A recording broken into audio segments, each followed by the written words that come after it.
Have we hit rock bottom yet? Vikings shut out for the first time in 296 games. They dropped to 4-8 in Seattle, 26-0. That's your final. Luke Inman at Luke_Spinman got your full deep dive instant reaction coming up next. But first, let's meet the crew. I'm Sam Ekstrom, and I'm dead inside. I'm Luke Braun. Are we ready to stop asking me if it can get worse yet? Skol! It's the Viking Squad. Everything Minnesota Vikings every week. Breaking down all the big hits and game-changing plays from the land of 10,000 lakes. The way only the Locked On Podcast Network can. It's time to gear up. The Viking Squad show starts now. What's going on? Back in the lab, back at it. Another Viking Squad show. 60 minutes of instant reaction deep dive, including the biggest turning points, plus the Max Brosmer experience. How did that go? Before we get into it, thanks so much for making the Viking Squad show your first listen of the day. Thanks for making Locked On #1 sports podcast network. Plus, a quick reminder, today's episode is brought to you by Game Time. Game Time, download the Game Time app, create an account, use the code LOCKEDONNFL for $20 off your first purchase. Another quick reminder, go check out this guy right here, right after this episode. Luke Braun over on Locked On Vikings, pumping out all the daily content each and every day. Speaking of, good segue, Luke Braun, you're batting leadoff today. You're pinch hitting for Ron as we wait for him. The Max Brosmer experience, chapter 1, page 1. There you go. 4 interceptions on the day, including that pick 6 that'll probably be It'll probably be played in Seahawks archives, I'm assuming, for the next decade or two. But as you watch this thing unfold the way it did, was this about what you expected? Was there any positives compared to what we've seen with J.J. McCarthy? And you know, I guess part 2 of this, the offense as a whole, just kind of big picture 5D view. What is the common denominators that just continues to plague them the most? I feel like drops has to be somewhere on that list, I would imagine. Well, who's in charge, Luke? I mean, it's everything is bad. That means you prepared the team poorly. And this has been a poorly prepared team for the whole year, right? Like they're not ready to play NFL football. They're not playing NFL football. This is a historically bad offense, and that's not a hyperbolic way of thinking. This is literally making history. There are a lot of ways you can statistically break this down. I'm sure we'll get into it tomorrow. I'm sure Arif will have a lot of fun stats on how bad this is. Mm-hmm. But what I'll say is, y'all, I really hope you didn't convince yourself that you were about to see the next coming of Brock Purdy. I really hope you didn't think that we were going to see an undrafted rookie that did not show a great grasp of the offense in the preseason. He played okay and had some nice moments, but he didn't show that he was like, had it down like a veteran. I hope you didn't hear Kevin O'Connell lie about how ready a player was for the 900th time and believe that this was going to be something. That no part of this was shocking to me. And I'm going to be just a little bit extra spicy about it because people were pretty smug to me when I was saying maybe this guy wasn't going to be the answer to the Vikings' problems. Maybe this was going to be pretty bad that he has to go out this early before he's even remotely ready. And so to the people that thought that they were that they really had me over the coals on that one, shove off. Sam, were you a believer? Did you buy into the Brock Purdy, the Trey Lance, the first-round pick? But here comes Brock Purdy. He ends up being our guy, KOC, the quarterback whisperer, so on and so forth. We knew it was going to be a tough matchup for any quarterback to make their first start in Seattle against that daunting defense. But, just compare and contrast what we've seen with J.J. McCarthy, historically bad, as we know, and again, the common denominators with Max Brosmer. Any good takeaways there? Is about what you expected, or did it in fact get even worse? Well, let me say this. The 49ers did not know they had Brock Purdy until they saw Brock Purdy, right? So the Vikings did the right thing, and now they know. Now they know that this is not a special Cinderella story that is going to lead them to a triumphant, unexpected playoff berth. This was the same thing we've seen with J.J. McCarthy. There was, once again, very little to build on. Inaccuracy, missing high, throwing behind, taking sacks on third down when you can't take sacks, forcing balls into windows that aren't there. exactly the same that we've seen. So the Vikings weren't sitting on a diamond in the rough. I don't know if Brosmer gets another chance to build on it. That's a really tough environment to debut, I will say. I had higher expectations. I thought there would be some benefit to being, 3 years more mature, having more than double the amount of college pass attempts.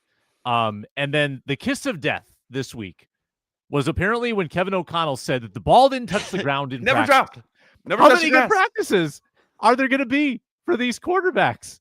How many times did a defender catch the ball during practice? Maybe that's what we should ask.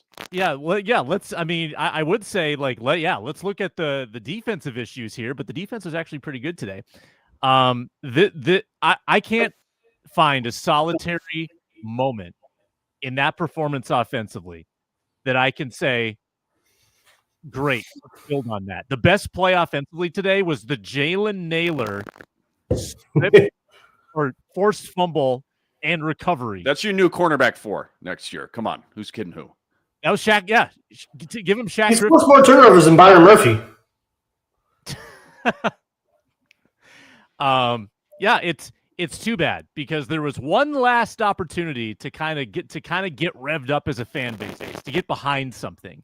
Yeah. And now you're down to 5 games, right? Like at first it was this 10-game sample of JJ McCarthy. All right, 10 games to see what he's got. Then it was 8. Then it was 6. And he got hurt. Now it's 5 or maybe even 4. We don't know if he plays next week. They're running out of time to glean anything from this season or build on anything. A complete organizational disaster. It felt like right away, the first drive or two, he was like getting the ball out very quickly, like confident in his like once he hit that back foot.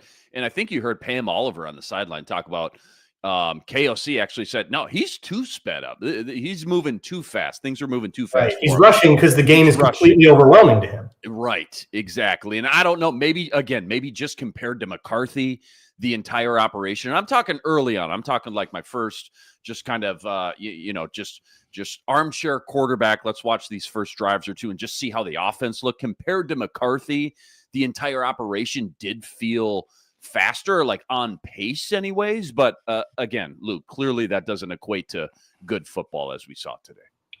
No, and you knew how overwhelmed he was. Here's what gets me about this one.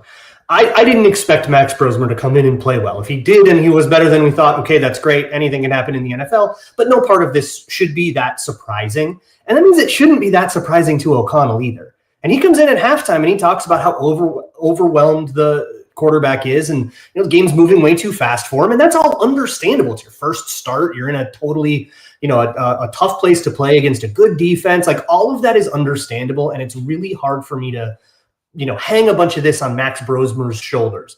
Somebody in the chat said, I feel bad for the kid. I feel bad for the kid too. This is a terrible situation. How does O'Connell keep trotting him out there at halftime when he's overwhelmed? He can't do any of this. Well, look, John Wolford is not a good quarterback, but at least he knows what he's looking at. He has played in this building before. And how could they be so sure they just give Max Brosmer the whole game? This is not someone you invested in where the reps matter. Mm-hmm. This is not helping him. Let him go to the bench and think about what he's done, right? Let him reflect on the experience, try to grow from it over the week and watch the tape over and over and try to make a better career out of it. And let an experienced quarterback come in and at least do something reasonable. Yeah. It's so funny. We played that game last week about how bad that JJ McCarthy game was and was this game worse or not? This one was worse than all of them. Worse than all of them. Worse than the Sam Darnold seeing ghosts game. Worse. As Ron Johnson jumps in here. Yeah, as Ron Johnson jumps in here. We're talking about the Max Brosmer experience here, Ron, just at the top, our knee-jerk reaction. And again, this game just ended a couple minutes ago, but, without watching the film or the All-22 back, just from what you saw, the way the game unfolded, the way it did, Ron, about what you expected, worse, any positives at all compared to the JJ McCarthy experience that we've obviously seen come to fruition the last few weeks? Just kind of your overall top to bottom takeaways on the Max Brosmer. Yeah, so can you guys hear me? Am I good? Yeah, you're good. Yep. Yeah, so the one thing I looked at was, one, I wanted him to succeed. So I'm looking at this from a very, very like little brother type of perspective, right? This is my guy from the Gophers. This is, a guy that I really wanted to succeed. A guy that I was hoping would throw for 200 plus yards. But when you look at 19 for 30, 126 yards and 4 interceptions, here's where I go with this. The first interception, game just was moving too fast. He wasn't prepared for that moment. He should have known. Like, I get the sentiment, fourth down, right? You're thinking you're losing the ball anyway. Heave it up. The problem is he didn't heave it up. He threw it sideways. The goal is throw it up to the end zone, but in that grasp, in that moment, just take the sack. So that's all on him. But aside from that, 4th and 1, why aren't we just running the ball? So that's the first thing. But I can't. The play still happened. Still on Brosmer. The next one, when you think about, the one that Justin Jefferson hit off his chest, right? So is that on Max Brosmer? Probably not. DB makes a play. That's interception there. The one through Jalen Naylor's hands. Again, it was high, but unless the TV copy was lying to me, it looks like it goes through his hands and he doesn't close his hands quick enough. Now, was it high? Yes. Was he going to get hit? No. I don't know if it was above his fingertips because from the camera angle I looked at, it looked like it went through his hands. But again, high throw, probably should have just dropped it off. Don't go for the big play. I broke down a bunch of Sam Darnold plays for the pregame show. And the biggest difference in his dig routes at that depth versus Max Brosmer's was the underneath coverage. Like the Seahawks were dropping back. The Vikings never established the run to force the linebackers to stay within a drop hook area because we don't drop the ball off or hook it up to the tight ends and running backs often. Whereas other teams know the Seahawks are willing to drop it off quick to somebody like Zach Charbonnet or one of the tight ends and just take what the defense gives them. The other side of that, the game did move too fast. The last interception was the seam route. It's cover 4, so that outside corner, he's playing 1 to 2. There's nothing forcing him to stay with 1 because he has eyes to the quarterback. Just a bad concept play with a bad throw. And you compound that becomes another interception. And so when I look at the experience right away, it's just a learning experience for him. Recognize the coverage, know where you have to go with the ball. Everything doesn't have to end up down the field. And that's what it felt. I felt like he was pressing the ball down the field too much versus just, look, the defense is not giving you anything. Just take the underneath stuff. And that's why the Seahawks are good, though, is because they don't end up in third down passing situations a lot. Whereas again, I bought that stat up. I don't know if I brought it up with Sam, but I did on the pregame show. When you look at the way the Seahawks attacked first down, that goes back to 1995. Gary Kubiak from 1995 to 2002 had the #1 first down efficient offense. You go, where did Gary Kubiak go? Ravens, great on first down. Vikings 2020, great on first down. They do not want to end up in third down passing situations. And I don't know why Kevin O'Connell is not playing that way. It just feels like a lot of the first down plays for him don't really make sense often, or it's just not working. I don't know which one it is. Let me ask you this, Ron, just real quick, just to touch on that. Blame chart, right? I mean, when you look at KOC's young quarterbacks, here's Scott Pilgrim 10. KOC's young quarterback, Jaron Hall. Okay, day 3 pick, though. JJM, top 10 pick, Max Brosmer, UDFA. So let's keep that in mind. But obviously, KOC has had by far the most success with veterans, right? Kirk Cousins, even Sam Darnold last year. You could even say Carson Wentz, of all the 3 quarterbacks that have played this year, probably the most efficient, I guess, which, again, low-hanging fruit, low bar there. But blame chart-wise, is how much, I guess, are you putting on the KOC kind of, blame chart, I guess, for lack of a better phrase, as far as just the actual game plans that you've seen? Not just this week, though, but once JJM, right, McCarthy got healthy the last 2 weeks as well. Yeah, after watching Max Brosmer in this offense, I can't put it on J.J. McCarthy. I think there's a lack of quick game. Like when you watch the Seahawks get the ball out of their hands quick to Jackson Smith and Jigba, you watch them get the ball out their hands to Cooper Kupp. It's quick game, right? It's out routes. It's hitches. It's hitches with corners behind it or curls, like curling behind an out route. If the guy drops to take away your curl route, just throw the out. But you see that on the snap. We don't run quick game. Like we don't run slant. Like the slant on, what was it, 3rd and 10, I think? It was a slant route and the dude broke the tackle because I think Harrison Smith or somebody missed the tackle. I can't remember who it was, but it was a slant route. And he ended up getting the first down, right? They're not trying to always go 10 yards or 5 yards or a yard past the sticks. It's like, hey, let me run a 7-yard slant. And then, hey, if I get a first down, I get a first down. If not, let me live to kick another day. But you're not allowing the defensive line to just pin their ears back and get after you. But again, today was not a Seattle awesome day for them. Brian Flores understood first down was their best down, and they didn't want to end up in 3rd and long. And he attacked them on first down. On the pregame show, that was my key to the game in the 3-minute drill, was on first down. Brian Flores can't treat it like a true first down. He has to treat it like a money down, because that's the money down for the Seahawks. And Brian Flores attacked on first down. Like, he was running his twists and stunts. He wasn't playing basic coverages on first down. And that's where, if you look at the 49ers game, if you look at the Rams game, a lot of those teams on first down were playing pretty basic. The Jags, same thing. The Jags on first down, I don't know what they were doing half the time. But when you look at that, the way the Vikings did it, they don't run quick game. And I think that's what it boils down to, is like, you can't put young quarterbacks out there and not run quick game, like, or just go no huddle for a little bit and see what happens. But in huddle, it's quick. Nothing is like long developing. You're letting your offensive line get to the line and then just go quick blocks, 2 seconds, get rid of the ball. We don't have that. Luke, anything else to add on to that? Yeah, before we go to segment 2, just as far as what KOC, what's your scene? I mean, where the frustration stems from, I guess, with KOC from a substance standpoint. What's like the top 1 or 2 things that you're pulling your hair out when it comes to KOC, trying to draw up these game plans week to week? We lost Braun's audio. Might be muted, or there you go. We back? Yep. Hello. Okay, so I think the whole thing comes down to Kevin O'Connell just has always believed in his players a little bit too much. And that's, very sweet. It's very nice. He believes in people. It's definitely different from Zimmer, who would just like come onto the podium and say like, Anthony Barr, stop trying. But at a certain point, you have to recognize that you are putting people in ridiculous situations. And then because you like the cut of their jib, you think they're just going to succeed.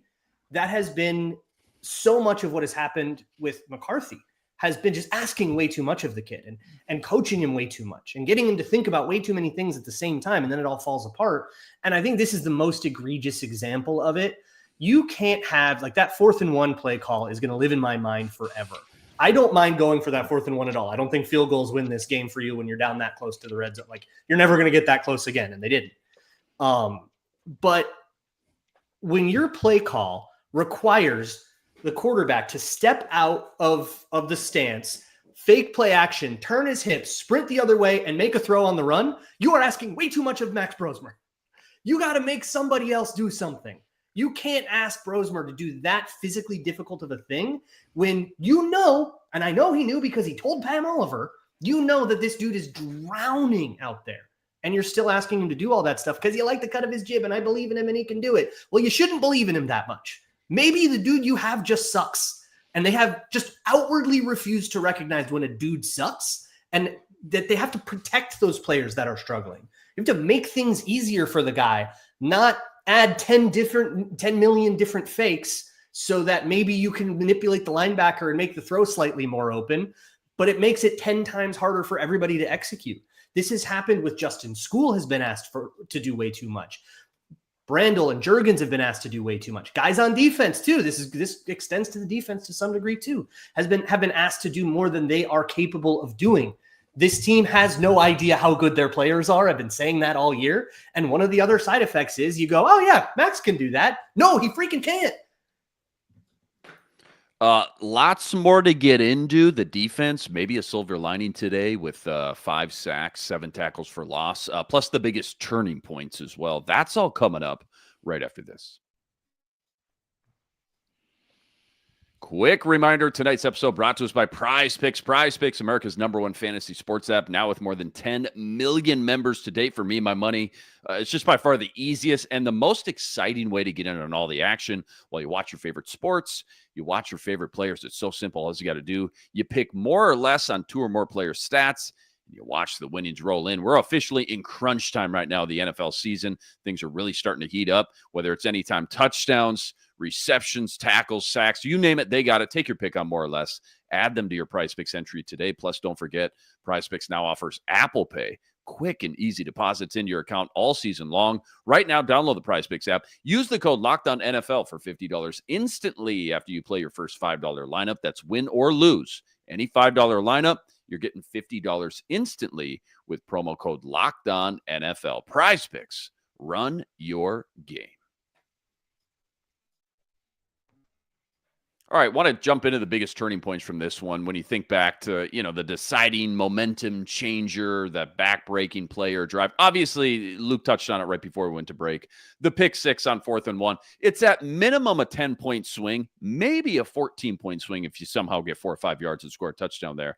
That's an easy one for sure. Really felt like from that point on, it was just like such a big backbreaker. So early in the game, so much time left, but just all the momentum just completely sucked out of the Vikings sideline at that point. Kind of similar, actually, guys, to the Price muff punt last week in Green Bay with like the entire second half still to be played. But that was obviously a monster turning point. What else comes to your mind, top of your head? When was it and why? What sticks out the most right now? Oh, Sam, you're muted. Today, the audio performance today is similar to the Vikings offense. That's about how Preseason for everybody. it is. We think we're better than we are. Is that what you're saying? Yeah, we don't know how good our talent is on this show. We're still in the evaluation stage. The fumble in the second half, I guess, of Jones where he hurts the shoulder on the play, that wiped away all optimism or any optimism. But how about early in the game where, obviously you can set a tone, you can build some confidence. The way your defense played, a lead at any point would have looked pretty good and maybe kept you in it for a long time. And there were 3 intermediate throws that Max Brosmer makes. He misses Addison on the sideline for an easy first down. He has a drop by Addison over the middle, throws it behind Justin Jefferson, who gets his hands on it. Then I think he overthrew Jefferson at one point too. There were a handful of throws that could have moved the chains, built some confidence, created some rhythm, given the defense a little more of a break, none of which came to fruition. Missed opportunities early in the game. And whenever you're a double-digit underdog and you don't take advantage of those obvious hinge points in the game, it was like Michigan taking on Ohio State. Like Michigan breaks off a big play, they settle for a field goal. Then they get a takeaway, settle for a field goal. And you knew at that point, well, they had their chance. They had their chance to throw a punch, and Ohio State withstood it, and here they go. And that's kind of how I felt today. I said, well, the Vikings couldn't take advantage of it, the plays that were there early. They couldn't take advantage of the giveaway in the red zone, which how many times do the Vikings have a takeaway this year, that part of the field? It never happens, and they get 0 points and, in fact, give 7 back the other way. The game was over as Ernest Jones was running down the field. Ron, I know you got to bounce here in a couple minutes. Let me switch gears instead of the biggest turning point because Sam just called out a couple of the top ones, plus we know that pick 6. Back to the blame chart here. Let's take the quarterback out of the equation and the head coach here.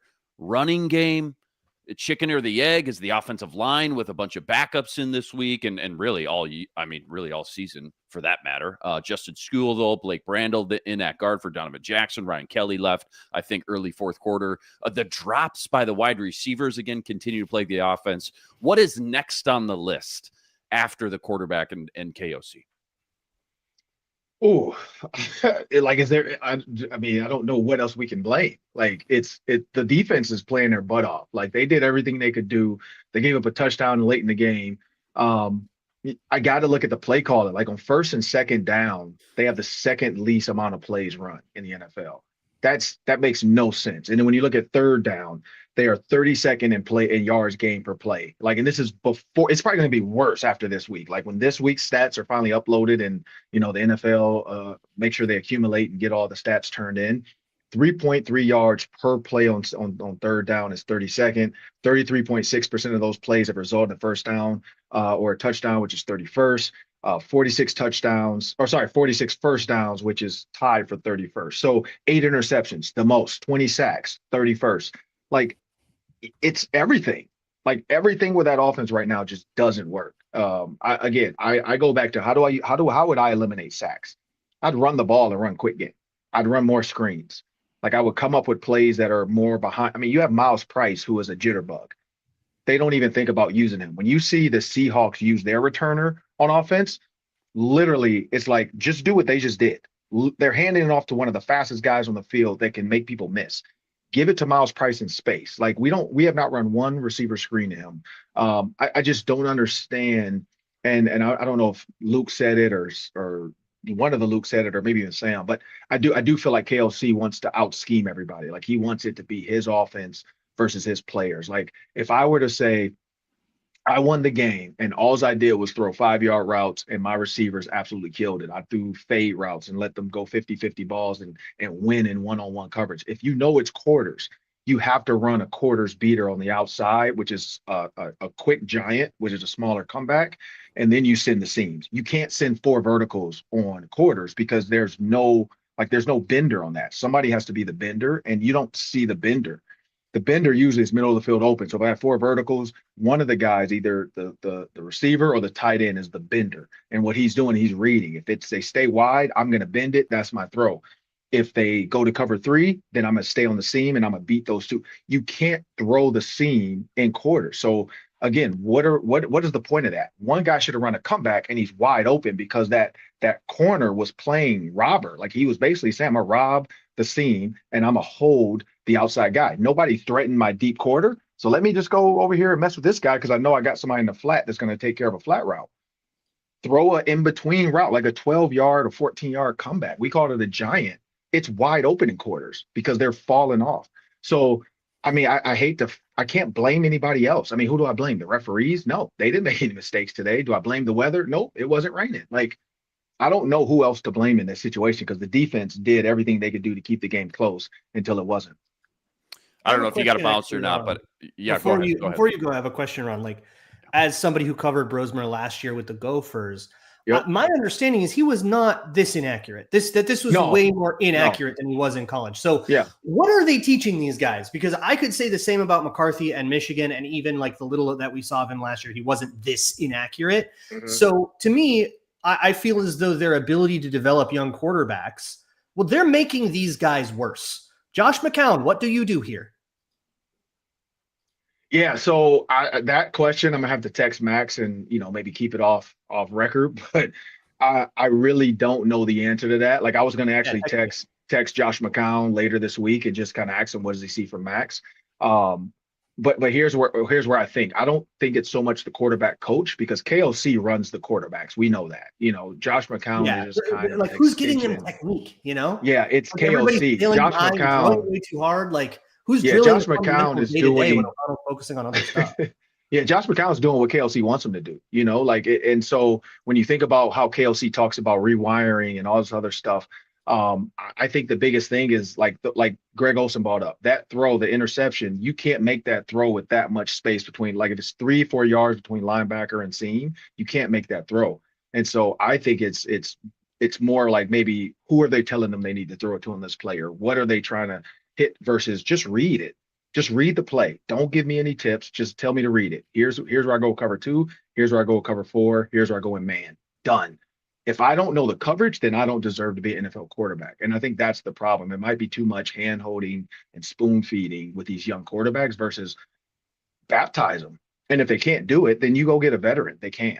And I think that's the key because Carson Wentz looked fine, I thought, early on. I just think some of the play calling for him, too, was you're asking your offensive line to do stuff they can't do. Appreciate you, Ron. I don't know when you got to bounce. If you got to bounce here soon. At 3 Ron Johnson. There he goes. At 3 Ron Johnson. Give him a follow on X. And, of course, check him out every Tuesday on the Ron Johnson Show. Let's get into a fun little new graphic that we got before we hit over to segment 3 and get to the defense. Maybe glass half full. Since hindsight is always 20/20, let's deliver today's second guess. Probably the most fun I'll have on this show. I just wanted to play the new graphic there. Biggest second guess from today's game. Is it just as easy as Max Brosmer was just not prepared and ready to start his first NFL game, Luke? Yeah, I think the easiest is that at some point John Wolford would have gone in, should have gone in. Look, if Brosmer was playing great in practice and he was showing you everything you needed to see, and then the real bullets flew and it turned out to not be as real as you thought, I can sort of understand that. But at some point, every single person on their couch could understand that this was never going to get better with Brosmer, that he wasn't going to work through it, that you weren't going to have a chance to win the game. And there were points where, hey, it's 13-0. Figure one thing out, get one drive, make a score, and you got a game here. And they just kind of kept trotting it out I don't know if I know John Wolford knows the playbook. It's the same playbook as they had at the Rams. Like, he's played this offense before. I think you needed to be more willing to protect your young, vulnerable, impressionable players by getting them out of that situation. You know what? If this just needs to be someone limping to the end, let John Wolford do it so that, you're not overwhelming Brosmer more, but you can't let this get to 4 interceptions. There's been 8 people in Vikings history that have thrown 4 interceptions. 3 of them have been under Kevin O'Connell because he just won't pull the guy. There has to be a point. O'Connell's pulled Dobbs. Is the Raiders game? Is that the only pull due to performance in the KOC era that you can recall? I think so. And that was the 0-0 Vegas game again, where you probably weren't going to score unless you put Nick Mullins in. And we've seen several games from all 3 quarterbacks this year that were worse than that. At that point in that season, that was the right move because you were a playoff team and you still should have been a playoff team. Darren Hall Packer, somebody in the chat. Right. That one too. Thank you. Which was 3 weeks later. I disagree. You had 23 plays in the first half. That is too little. That is too small a sample size for me to just pack it in and say, well, we gave it a shot. Let's yank the kid. And this season is gone. This is now a developmental season. This is a season to learn what you have. I think it was totally appropriate to put him back in and maybe Luke, one drive earlier. Maybe you pull him one drive earlier in the fourth quarter and don't put him out for the 4th interception or whatever. I'm okay with him playing the bulk of the football game. I would say, for a second guess, what if you could have just gone 3 and out every time and just punted and not thrown interceptions? Because if you look at the team statistics in this game, the Seahawks offense was as bad as the Vikings offense. It was as bad. The Vikings defense was unbelievable today. If you look at the yards per play, yards per pass attempt, yards per rush, and the Vikings defense played phenomenally. Had Darnold rattled, they did exactly what they needed to do. If you could just not turn the ball over 5 times, could have just held serve. It could have been like the endless tennis match of volleying back and forth with nobody scoring. The defense has to be so frustrated looking up at the scoreboard and saying, we played like that and we lost by 26. Are you kidding me? They deserve so much better today.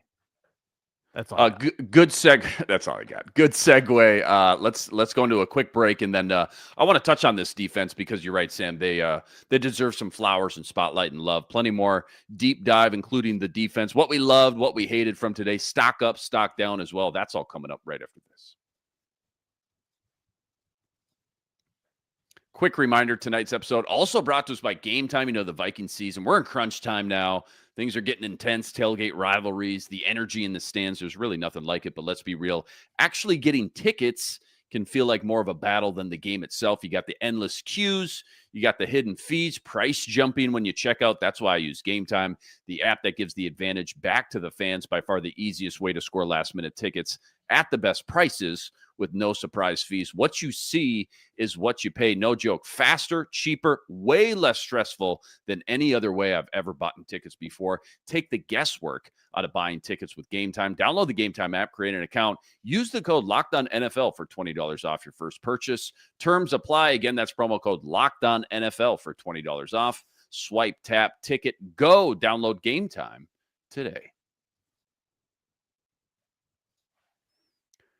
Okay, you touched on the defense there. Real quick before we get to the defense, injuries, week 13 of the NFL season, Donovan Jackson ruled out with the ankle. Darisaw was questionable coming in. He's ruled out. In comes Justin Skule. Aaron Jones left with a stinger. Did he come back? Because I saw him moving around on the sideline. I just didn't see him back out on the field. I saw Jordan Mason. No. Or 40. And he said in the locker room, it's the same AC joint sprain he's been dealing with. Okay. Yeah, nasty hit, man. Throw it on the list of players rush back from injury for the Vikings to continue their losing streak, only to re-aggravate those injuries and make them worse. Yeah, well, if you drafted well and had some depth, maybe you could, avoid that problem. And then what was the other injury? There was another Ryan injury. Kelly hip. Ryan Kelly. Thank you. Yeah, Ryan Hip Kelly. injury. Hip flexor, according to Oklahoma. So you like this is oversimplifying it and letting too many people off the hook, but this team can't block. This team has no continuity. This team has no blocking capability in the run or pass. Maybe that's even doing a disservice to how well they've run the ball on a per play basis the past couple of weeks. Like the run game is a non-factor because of how feeble your pass game is. But if you had 5 offensive linemen, the same 5 offensive linemen, I don't care which 5 offensive linemen, just the same 5 playing game in and game out, I think that you'd have a little more success. That's one of those what ifs that I think that'll be like a look back on the year and say, man, if we had just had the offensive line going, maybe things would have been different. That'll be one of the arguments we use in the offseason to say that's how next year could be better. Because it's awful. The attrition is awful. It's been bad. That's a hard argument for me to make. There's so many problems. Can't catch either, by the way. How many drops did Addison have? Jefferson can't catch. I mean, these are previously reliable people who also can't catch. And I'm not really that sympathetic to they threw the ball too hard thing. Like, yeah, maybe you could take a little off it and make it easier for your receiver, and I'm sure they say that in the quarterback room. But it hits you in the catching parts. You should catch the ball when it hits you in the catching parts. Yeah, don't tell Donald Driver or Torrey Holt. That's exactly whose the ring finger has got a 90 Donald Driver is angle exactly who I was thinking. From Brett Favre. They figured out how to catch Brett Favre's bullets in 2009. All right, that's what I'm saying, man. That's like that's not Justin Jefferson. And to your point, Luke, yeah, we can't put all the blame on the offensive line, but is there one guy, and we don't know who's 100% healthy? Maybe nobody's ever 100% healthy, especially when you get this far into the season. But is there one guy you've been maybe more disappointed with than anybody else? Like for me, Will Fries has been fine. He's been fine. But for the money, I guess I'm also asking you to keep in mind how much money you're paying some of these guys as well. Will Fries, I feel like, and I'm not trying to be a prisoner of the moment, felt like he had a pretty below average game today without watching the all-22 back. But Will Fries seems to be maybe underwhelming me a lot more than I thought or anticipated coming in, especially given the big contract. Yeah, I think the contract is a tough thing to square. For sure. Yeah. I think he's probably getting too much flack for that one sack, which I believe was a quick game. Mm-hmm. So when you do quick game and you got to jump set into somebody, ball's supposed to be out. The ball's got to be out, and it's pretty easy for a guy to go around you. It's just supposed to take too long. And there was an open slant, and Brosmer just held it. And I think McCarthy's done that to the O-line a few times too. So I struggle to I'm not gonna make this a Drew Samia situation where he becomes public enemy number one. But I think that kind of always happens with an O-lineman. There's always one. For me, they needed to have a better plan than just in school. They needed to put him in some kind of camp competition. They needed to realize that guy was not up to par even for a backup. He is personally holding me hostage. Like, it's horrible. I cannot watch that guy again. But contributing to that problem is that they rushed Darrisaw back from his knee injury, and now he's not 100%. Now he's got another thing on the foot, and Donovan Jackson hasn't been able to stay healthy, and all that hurts it as well, which kind of helps me not maybe panic too much about Chris Cooper. He's working with some really bad talent. They should have done a better job of bringing guys in for him. Yeah. But I guess, who the guy that's really worrying me a little bit? It's Brian O'Neill. He has taken way too many L's, and now he's on the wrong side of 30. He's coming off his own knee problems. I think that maybe I don't know how much more we get out of him, how much more quality ball he has left in him. And even if it's only 1 or 2 years, you just kind of got to start thinking about the replacement now anyways. For sure. That's probably where I go. Everybody else, it's been guys are hurt all the time. I don't know. Blake Brandle's a bad center. Yeah, we know. Not a lot to take away from that. O'Neal contract expiring next year, so that could be a non-extension in the offseason. Let him play it out. Let him walk. Yeah. Walter Rouse, is he hurt? Just speaking of Justin Skule, just how bad he's been. I know that was an option talked about anyways. And even maybe got a few reps at left tackle. Yeah, it's just crazy to think that probably he's a somehow Brosmer worse. to Skules McCarthy. Might just be worse. This team doesn't know how to develop young talent, Luke. Give young talent playing. So just sign veterans. Yeah. Hey, well, Dallas Turner had a day. Okay. Let's talk about the defense. Let's talk about the defense. 4 sacks, 7 tackles for loss, 4 of them by Eric Wilson. He seems like a guy that you're going to want back next year for sure, at least in this Brian Flores defense. 6 passes defended, 5 quarterbacks hits. Sam Darnold was in quarterback jail for most of the day, man. Defense balled out. This is the defense that we expected heading into the year for sure. And a lot of love in the chat right now for Dallas Turner. He definitely had probably his best game of the season. It felt like 2 tackles for loss, 2 sacks, 1 pass deflection, 3 quarterback hits. Talk to me about the defense highlights. Stock up. What'd you love the most? Gotta love the Dallas Turner game. We're seeing what we wanted to see out of him. Young player into year 2, starting to have that major impact. 2 sacks, 2 forced fumbles, and it wasn't a perfect day for the defense, but against the Seahawks and how they've obliterated people this year. I think honestly, it's just a shame to waste this one. That could have been a Dallas Turner breakout game. It was, I think, one of the better Flores schematic performances that we've seen in his tenure here, and it just completely goes to waste because you're so messed up on the other side. The thought flittered across my head for the first time, and I'm not the first person to have this thought, but it was the first time I really bought it, was, man, why isn't this guy head coach? There's one side of the ball doing its job and one side of the ball not doing its job. I don't know. Maybe we should rethink who's in charge. How about the secondary shutting down JSN? I'll be interested to see who got primary coverage on him throughout the game. I think Murphy did a pretty nice job from what I saw. His lowest output of the year, I want to say. Wonderful in the pass game, wonderful in the run game. Eric Wilson has been an enigma this season. And talk about, Luke, like there are some exceptions to your rule that the Vikings don't know how good their players are because they knew that Eric Wilson was better than Ivan Pace. And they made that move. Yeah. And they Did knew they? Because they Redmond, took about 5 weeks to figure that out. I will say he did make a couple plays like as an edge rusher in this one, which is awesome. I think most of his best production still comes as an off-ball guy, but he set a really good edge once. I think he got in as like a backside guy once. I'd like Eric Wilson and Dallas Turner greatly outplaying Jonathan Grenard and Andrew Van Ginkel. Not one I had on my bingo card. Still can't get an interception. I can't get that turnover. No, can't get that turnover. Would be nice for sure. Would be nice to get a turnover one of these days. Technically, they get a turnover for the Jalen Naylor. That's true. Well, you had to strip two strip sacks from Turner. They recovered one of those 2, so they did break the streak. But now the new streak is that it's been 2 full games since they scored a touchdown. That's 8 out of 12 with no first half touchdown this year. 8 out of 12 with no first half touchdown. Yeah. Man.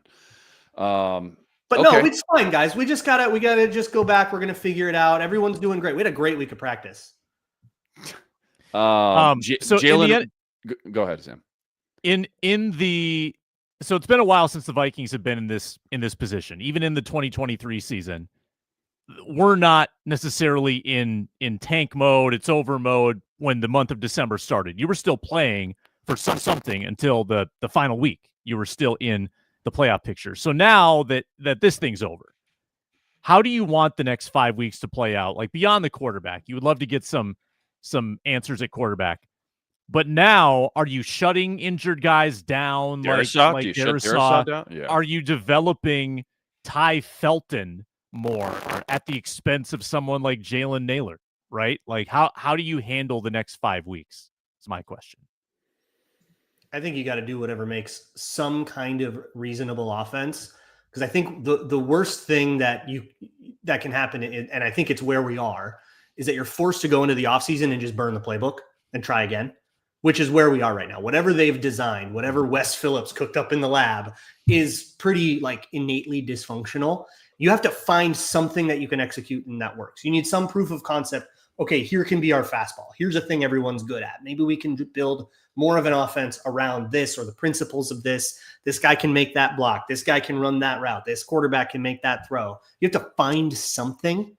And maybe in a fit of desperation, you go to your young guys like Felton or Miles Price or see if maybe he can do something with the ball in his hands. And that's super interesting. And maybe you do that at the expense of guys aren't going to be here. I would probably shut down guys like Ryan Kelly or maybe somebody like O'Neal or Darisaw that you're worried could re-aggravate an injury. But I do also kind of have respect for like the NFL is different. Like you here on this panel, like I'm doing draft content already, like it's over, but the NFL, like the Vikings are not good. We saw the Bengals be 4-8 and make a run at the playoffs just last year. They're going to probably talk about that, invoke that exact example and say, come on, it's not over, fellas. Let's get one together. And I respect that they're going to do that. But I think you just have to find some momentum. Find anything that works, whether it's one play call or one page of the playbook or one kind of thing. Find something that works so that you aren't scoring 6 a game anymore. I mean, they're averaging 60 yards a game. It's the worst offense I've seen in my life statistically. And unless you saw, I think 1984 might be the only Viking season that gives it a run for its money. Still just sitting with the 11th pick, Luke Inman, at 4-8. Not even in the top 10 yet. That's disappointing. Yeah, hey, don't worry, Sam. We got a lot of games to go here. We got 5 more weeks here. We can definitely pump. Those are rookie numbers, as they say in Wolf on Wall Street. We can pump those numbers up. I'm honestly, no joke. I mean, you look at the schedule, and yeah, we got Washington next week. Maybe we can do a quick little preview at the end of the show. Spend a couple minutes on them. You got Jackson Dart and the Giants. You got Dallas, who's definitely in the thick of a playoff hunt there. And then one more division game as well. Which one am I forgetting? One more division game in there as well. Packers and Lions. Is it Lions? Okay, which obviously both those teams will be headhunting for sure. So you might steal a game versus Washington next week at home. I mean, Marcus Mariota has been atrocious. I think he's 1-4 in his 5 games starting for Washington this year. But honestly, Sam, it's tough to look at the schedule and see even maybe more than one win. So if you're looking at 5-11, that should definitely get you in that top 10, if not maybe even in that top 8, top 7 category. And, we're not there yet on this show, maybe sooner than later, but there is some very interesting quarterback prospects. I think that's the bigger question. Do you bail out on a guy like JJ McCarthy this soon after 5, 6, 7, 8 career starts and go draft another quarterback? Conversation for another day, obviously, but it's going to be very intriguing knowing that they're probably going to be very tempted, Sam, if they are sitting in the top 6, top 7 picks. Well, when you look at Tennessee, they might have the number 1 pick. They've got Cam Ward. If you're Tennessee, why not think about taking another quarterback? Has Cam Ward showed you anything? I think Cam Ward might be the only thing in that whole franchise worth a damn. Yeah, I mean, every franchise, like, we're talking about bailing on our guy, but we're looking at other franchises and saying, oh, well, they'll give him another year, surely. Like, clearly they will not. It's like very normal to just give another year. Yeah. 5 games left. I think that Brosmer could have earned another look with doing anything today. And it was, as you said, Luke, worse than we'd seen with McCarthy. Therefore, I think McCarthy's the favorite to start next week, get the next 5 games if he can stay healthy, which is increasingly becoming one of the big concerns with him, that this guy just can't stay on the field.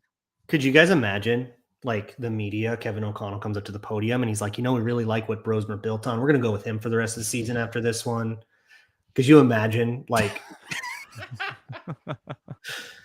I don't know. Honestly, has he said that? I haven't seen it yet.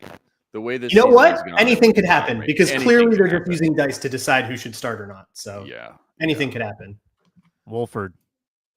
Any final little tidbits or glass half full? Any flowers you want to hand out for the defense? Jalen Redmond just continues to be just an absolute beast for sure. And then obviously in combination of Dallas Turner, Jonathan Grenard was exploding off that edge again. Who are the top guys you think Just quickly, knee-jerk reaction. You already talked about Darisaw maybe shutting him down, Brian O'Neill, Ryan Kelly.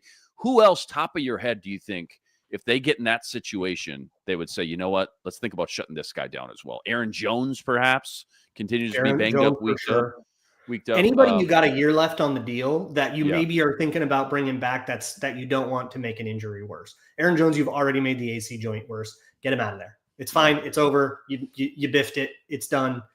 I think anybody who's like dealing with a ding or a bang here or there. And then, Isaiah Rodgers just for his own safety, because that man's made out of wet cardboard. Yeah, good gravy. Kenneth Walker put him in the ozone layer today. Good gravy. Any last awards you want to hand out here, Sam, before we move on to segment 4? I'm not giving out participation trophies today. I got nothing. Let's take the Vikings out of the in the hunt graphic, Fox. Can we do that? Yeah. Yeah. Sitting there with Atlanta at 4-8, who just lost to the Jets on a last-second field goal by Nick Folk from 55 yards out. That's the territory we're in. Not good. Remember, I'm dead inside. I'm dead inside, Luke. Dead inside. I'm going to pay it off. I'm dead inside. There's no room for levity. Don't Not go even anywhere. watching draft rankings can give him any joy because they're not top 10. That's where we're at, folks. Don't go anywhere. What we'll be talking about tomorrow, that's all coming up after a quick break.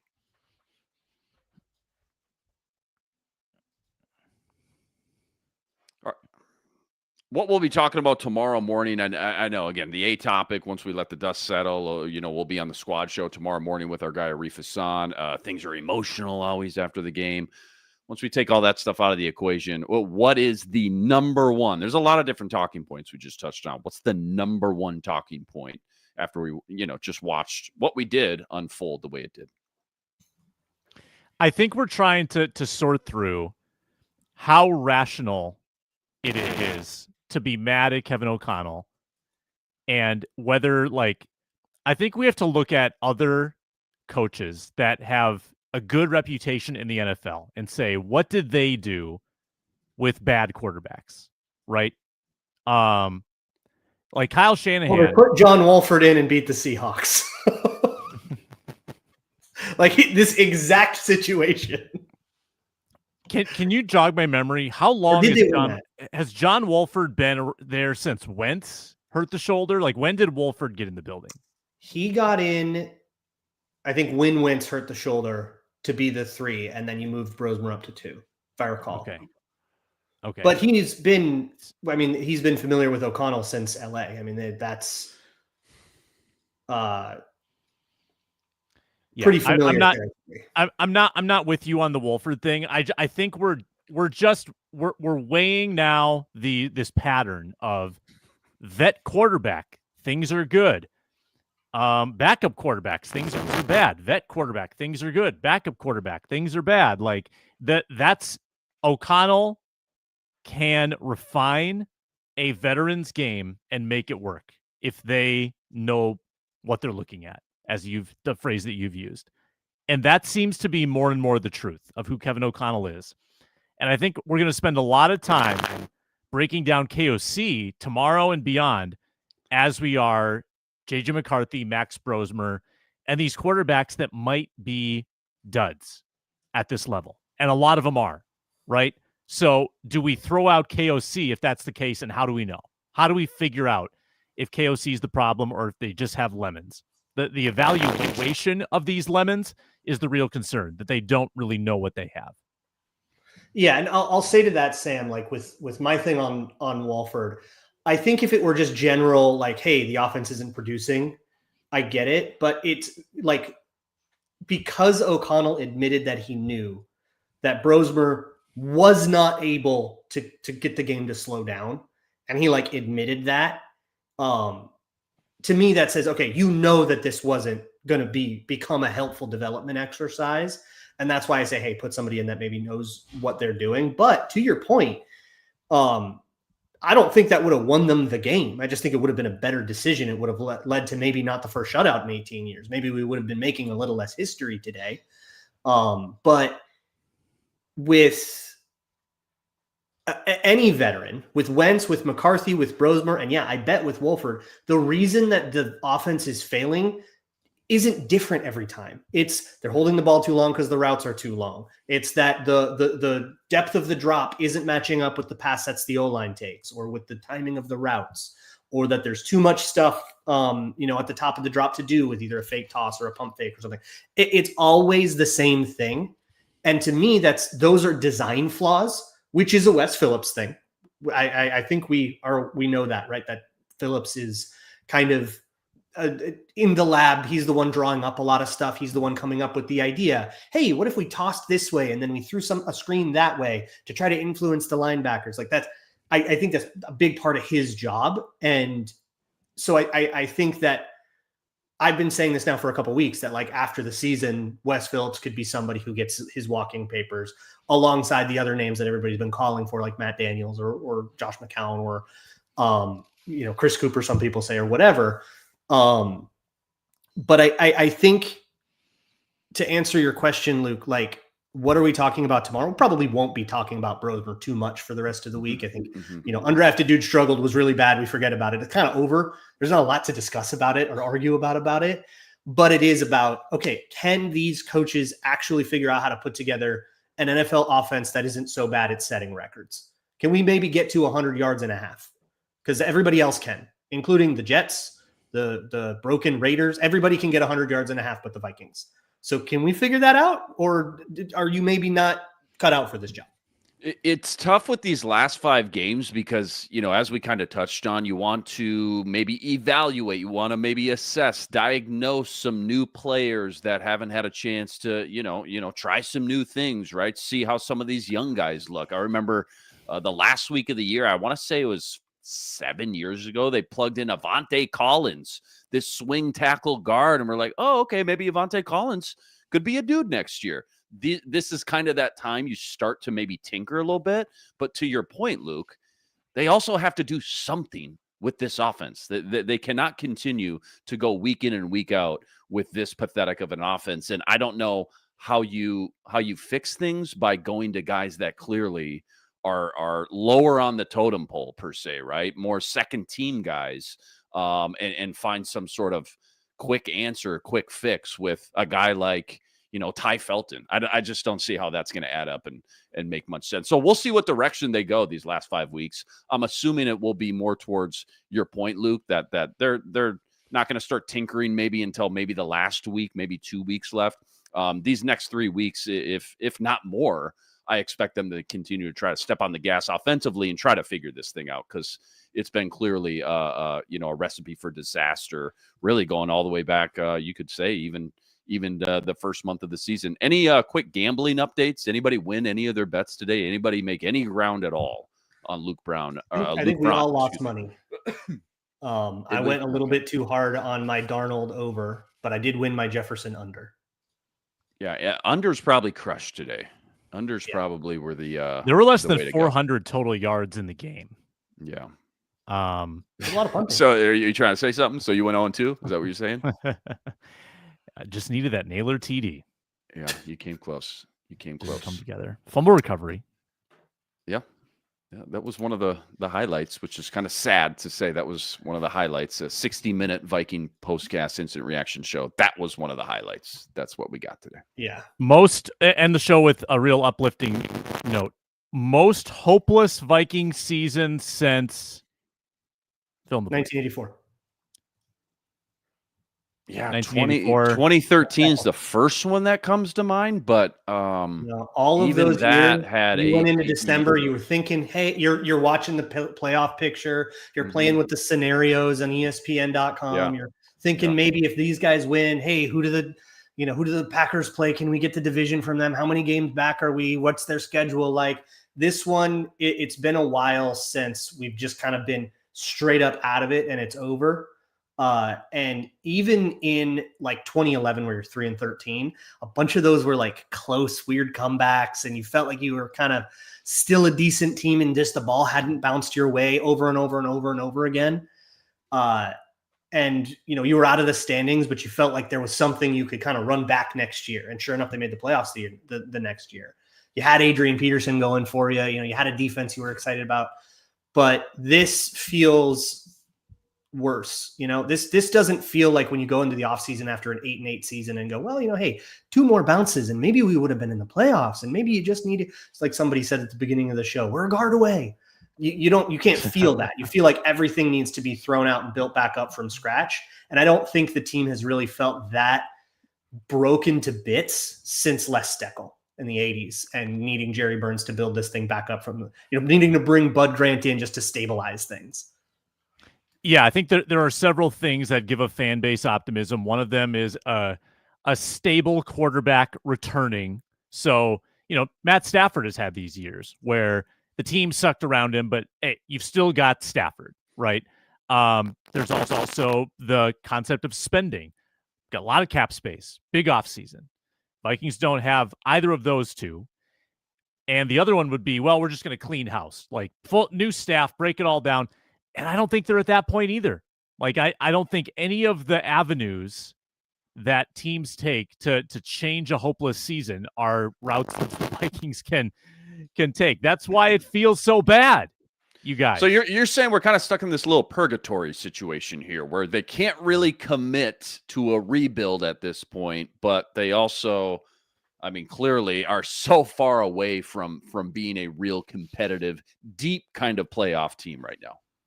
Better things aren't possible. That's what I'm hearing here. Yeah. Okay. All right. Well, let's end on that. The Max Brosmer experience starts Happy Thanksgiving in shambles in his first start. Vikings shutout for the first time in 296 games, 26 rip. That's your final. They dropped to 4-8. Pull your mock draft boards out. I think it's about that time, guys. Huge shout out to all you guys, all the everydayers out there that always make us your first listen. All you guys coming in the chat with us from game to game. You guys were on fire tonight. Check out Ron, by the way, every Tuesday on the Ron Johnson Show at 3 Ron Johnson. Luke Braun always bringing the heat over on Locked On Vikings. That's each and every day. We'll be back tomorrow morning with our guy Arif Hassan. Another episode breaking it all down. This guy's Sam Ekstrom. He's hosting. Until then, thanks for watching. We'll talk to you next time.